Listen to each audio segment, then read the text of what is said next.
Hello my dear friends, आज हम लोग इंग्लिश के एक बहुत ही इंटरेस्टिंग टॉपिक की बात करेंगे।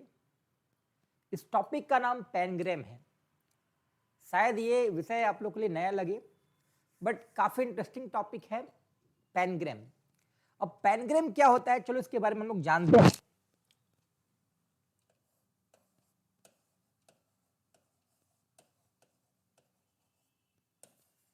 पैनग्राम, अब जैसे मैंने पैनग्राम लिखा, बच्चों के दिमाग में आएगा सर ये होता क्या है।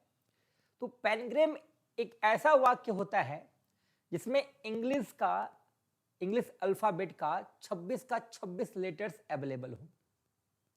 यानी अगर कोई पूछेगा पैनग्राम क्या है, तो आप सिंपली बोल सकते हो कि a sentence containing all the 26 letters of alphabet is called पैनग्राम।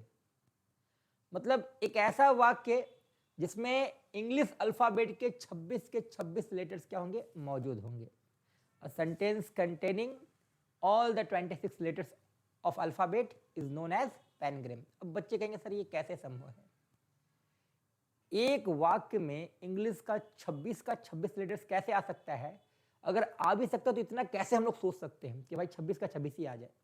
तो चलो हम लोग एक वाक्य के बारे में भी बात करने वाले हैं। ये वाक्य है, एक तेज भूरी लोमड़ी एक आलसी कुत्ते पर कूदती है। अब ये एक ऐसा वाक्य है, जब हम लोग उसको ट्रांसलेट करेंगे तो इसमें इंग्लिश अल्फाबेट का 26 का 26 लेटर्स आ जाएगा। अब बोलो सर कैसे, चलो देखते हैं इसको ग्रामर से हम लोग पहले समझते हैं। ताहे तीहे, आपको पता होगा कि जिस वाक्य के अंत में ताहे तीहे होता है वो सिंपल प्रेजेंट होता है। और सिंपल प्रेजेंट का स्ट्रक्चर एकदम आसान है। आपको सिंपल पे ध्यान नहीं देना है, आपको प्रेजेंट पे ध्यान देना है। और प्रेजेंट के लिए ग्रामर में दो वर्ब हैं, एक V1 है और एक V5 है। एक V1 और एक V5। जहां तक हम लोग V5 की बात करते हैं, ये हम लोग ही, सी, इट और नाउन के साथ लगाते हैं। और V1 लगता है आई, वी, यू, दे। मैंने अपने पहले के वीडियोस में बताया है कि अंग्रेजी के कमजोर लोग होते हैं ही, सी, इट, नाउन, और मजबूत लोग होते हैं आई, वी, यू, दे। जो मजबूत लोग होंगे उनको हम लोग को विटामिन देने का जरूरत नहीं है, और जो कमजोर लोग होते हैं उनको हम लोग विटामिन एस देते हैं। लाइक ही प्ले नहीं होगा, ही प्लेज होगा। सी हैव नहीं होगा, सी हैज होगा। इट रैन नहीं होगा, इट रैंस होगा।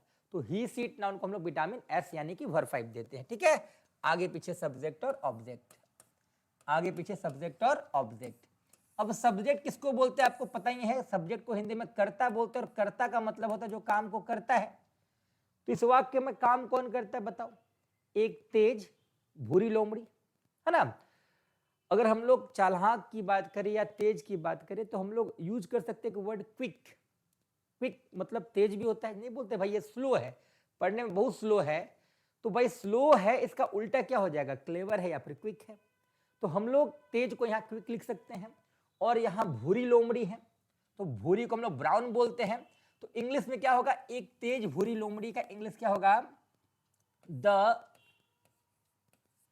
Quick, QUICK, the quick. भूरी का इंग्लिश क्या हो जाएगा, ब्राउन।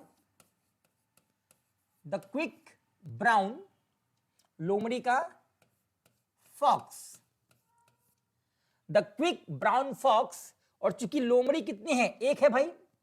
अब एक लोमड़ी है तो निश्चित तौर पर लोमड़ी तो नाउन है।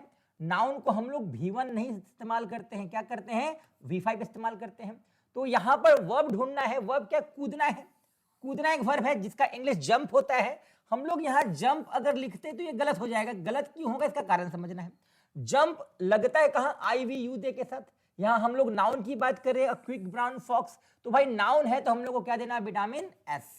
तो a quick brown fox jumps किसके ऊपर कूदते भाई, एक आलसी कुत्ते के ऊपर, तो हम लोग लिखेंगे over, the quick brown fox jumps over the lazy dog. एकदम आसान सा कंसेप्ट है, the quick brown fox jumps over the lazy dog. आप इस वाक्य को देख लो, इस वाक्य को हम लोग पेनग्राम बोलेंगे।